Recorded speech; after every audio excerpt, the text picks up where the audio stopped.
We're up to the Mishnah on Daf Tzadi Chesamid Beis, about 2/3 down. Hamesh Noshim Shenisarvu Vladoseihem. This is a very painful kind of situation where, the hospital made a big mistake over here. We don't know which baby belongs to which mother. We don't have DNA testing. Higdilu ataroves v'nasu noshim v'mesu. Okay, so we want to talk about yibum in this case of a big mess up, and we don't know, who's related to whom.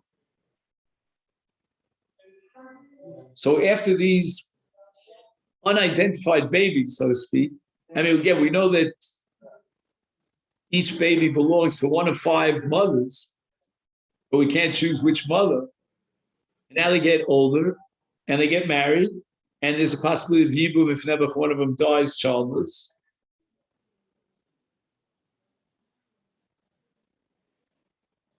So one of the wives of the various tinokos in the taroves, who now grew up and married, she falls for yibum to whom? To whom does she fall for yibum? It would have to be his brothers. But can we identify his brothers?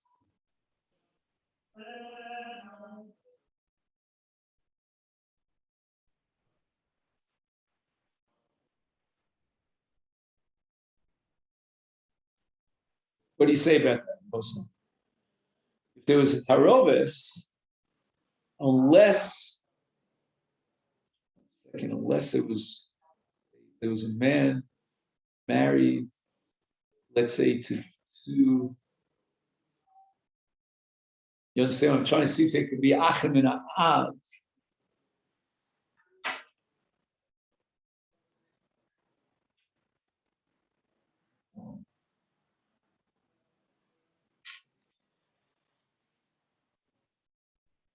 He says here, "Ein yadua mi achiv shel zeh u'mi achiv shel zeh."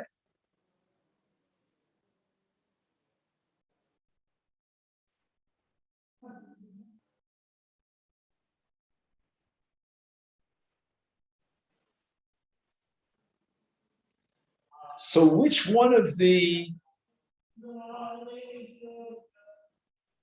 brothers is the real brother? We really can't identify them. How are you going to apply the mitzvah of yibum? But one of them is definitely a brother to the deceased.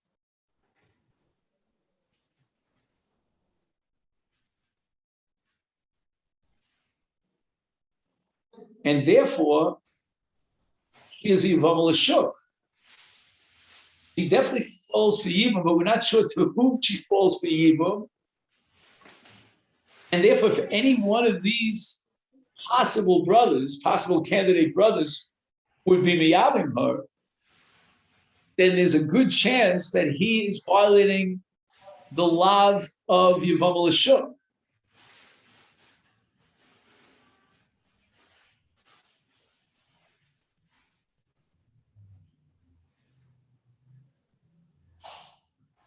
So v'nasu noshim v'mesu. So each one is a suffix. Maybe she's not the wife of my brother, because maybe he's not my brother deceased. And maybe she's a Yevamot l'shuk. Is therefore, one second. So therefore, there's no possibility of yibum. Then it says, Arba cholzim li'achas. Maybe there's a way of solving this problem. If, let's say, 4 out of the possible candidate brothers of the deceased would all give her chalitza, Then the echad miyabimos, the mimonashach, the fifth guy, could be miyabim.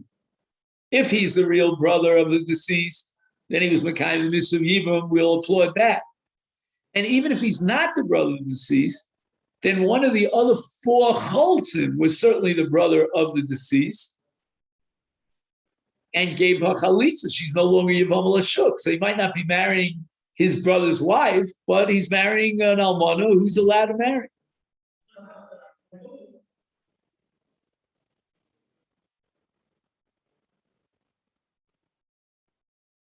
So that's called the Arba Choltzin Liachas, the Echad Biyabim.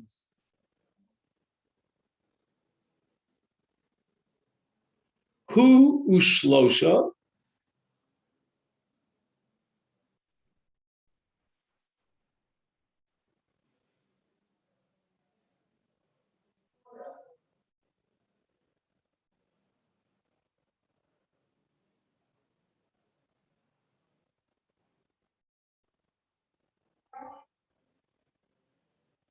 Hu Ushlosha Choltzin Liachas, the Echad Miyabim.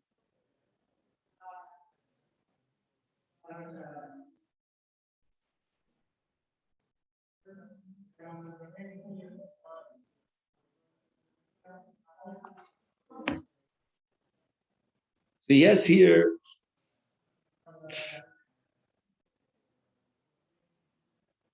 Legabi Shar Hayevamos.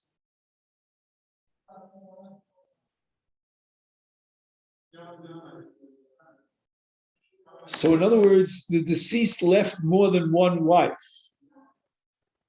If that's what I understand correctly.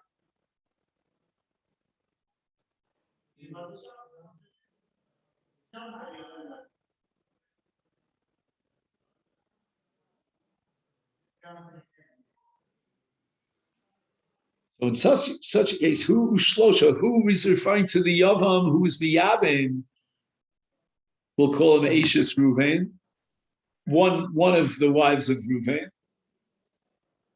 And he's got to get three out of the other group of Safek to join in Chalitza. The Echad Miyabim also.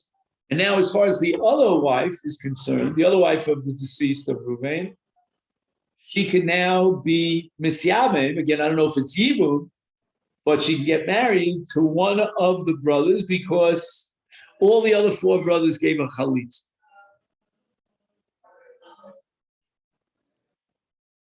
Nimtzeu Arba Chalitzos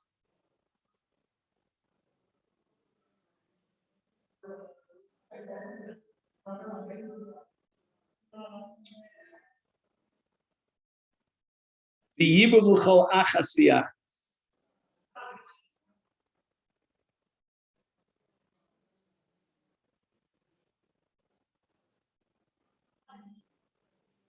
So we'll have four Chalitzos and one Yibum for each one of the deceased wives. I mean, he can't calculate how many there'll be. Everything changes depending upon how many wives he had. Let's say he had two wives. So each one of these two wives is going to get four Chalitzos and one Yibum. And then we cover all our bases.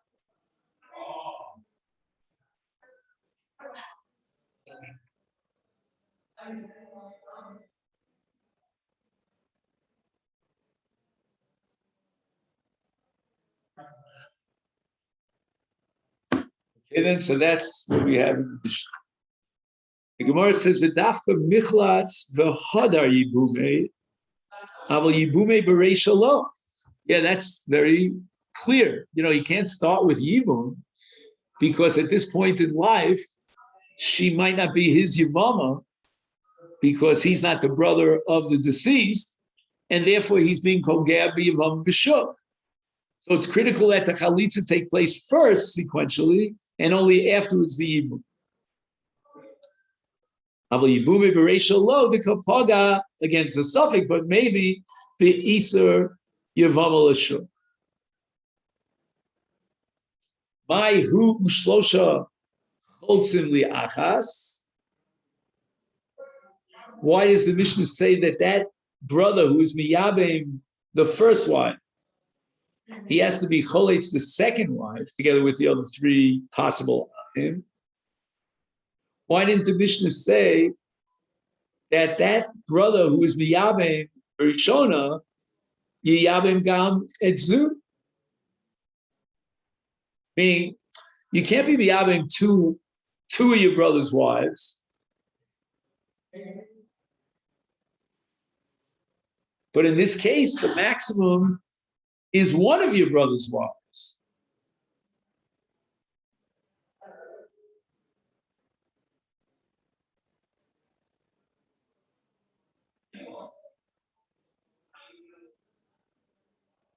No, just 1 second. Isn't there a possibility that all of these are his Yevamot? That one of the brothers, Lekulu, could be miyabim all of the wives, but that's impossible because you can't be miyabim more than one of your brother's wives. They'll call it chad v'chad miyabim chad.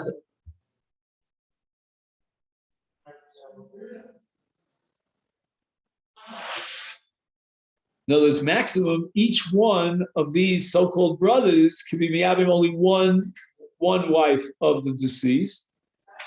That has to take place after the chalitza. Why? Dilnus Rami lay dite. We often say tochem shelachol echad mehem tizdamein eishes achiv.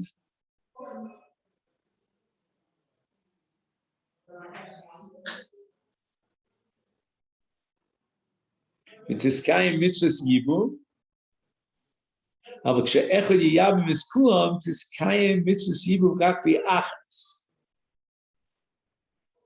I don't know, the language here seems to indicate that we want to maximize the kiyum of yibum, and if one person hogs it all, then only one of these so-called brothers would be mekayim the mitzvah of yibum. But if each one gets a chance at being miyabim, then each one might actually be mekayim the mitzvah of yibum.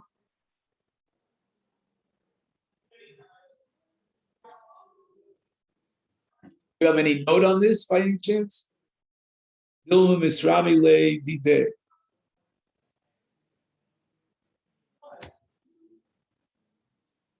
Again, I would have taken that Gemara.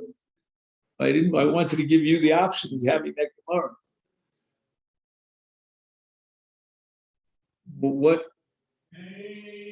What's the issue here? I mean, again, either he has a note or he doesn't have a note. Are you having trouble finding it, or?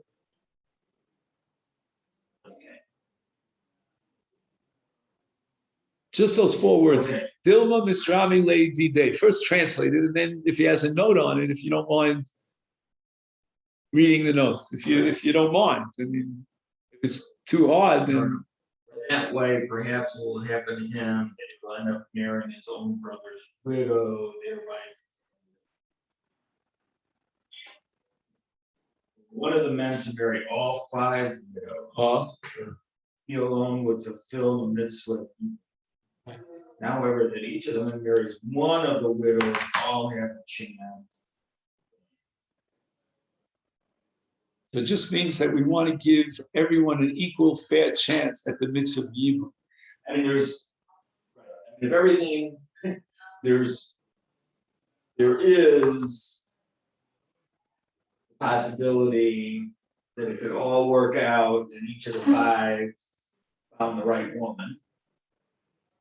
Unlikely, but it could happen. So that's preferred over the fact that one for sure found the right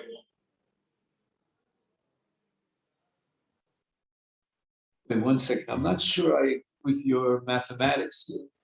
Is it really possible that each one could fulfill the mitzvah of yibum? Because they're each finding, by chance, they find their true brother's widow. I don't get it. Only one of them died. Oh, One person died I mean, out of the five. the way they interpreted here is all five of these mixed up brothers died. Oh, really? And then their brothers are the ones that I didn't get that impression that all five died. Yeah. Okay, 1 second. So let me go back to the basics here. Kamesh nashim shenis aru v'ladosayim nasu nashim. So they married, they died. Are they all five died? Oh, I missed that. Thank you very much. I appreciate that.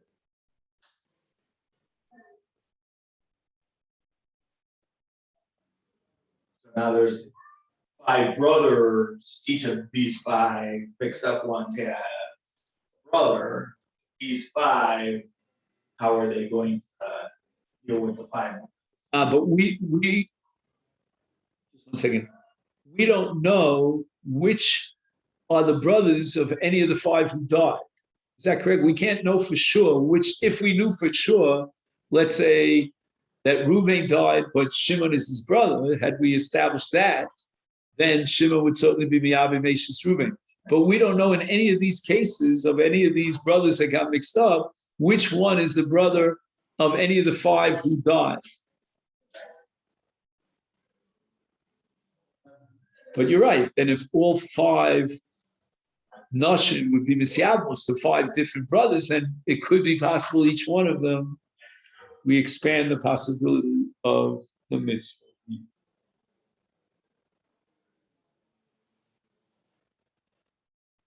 So where are we up to now? We got up to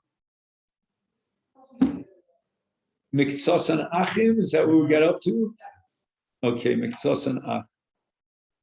Let's make a note that in Ritz Hashem on Yom Rishon, we'll start here with Miktsas Achim, which is where it is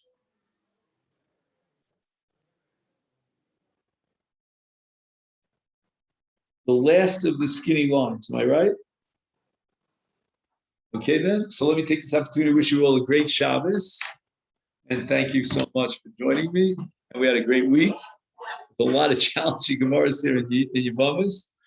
I'm losing some of my sleep on it, but that's what we have. Cult, thank you.